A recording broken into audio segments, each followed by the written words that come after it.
না? আল্লাহ বললেন পাখির দিকে তাকাও, আওয়ালাম ইয়ারাও ইলাত তাইর, কারণ পাখির মধ্যে নিদর্শন আছে না নাই? পাখি নিয়ে গবেষণা করলে পাখির রব আল্লাহরে খুঁজে পাওয়া যাবে, ঠিক কি না?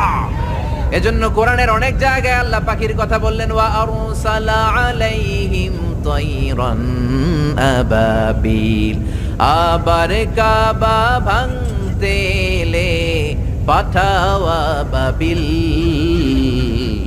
দাও খোদা দাও আমায় আবার উমার দরাজ দিল। সুবহানাল্লাহ বলেন। আবাবিল পাখি দিয়ে আল্লাহ আব্রাহারে শেষ করলেন, ঠিক কি না?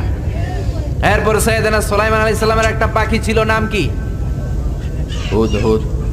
ওয়া তাফাক্কাদাত তায়রা ফাকালা মালি লা আরাল হুদহুদ, পাখি কই? ওইটার জুমিং পাওয়ার এত বেশি ছিল পাখিটার চোখে, সাইয়েদনা সুলাইমানের সিংহাসনও চড়তো, পাখিটাও চড়তো, আর কত হাজার ফিট নিচে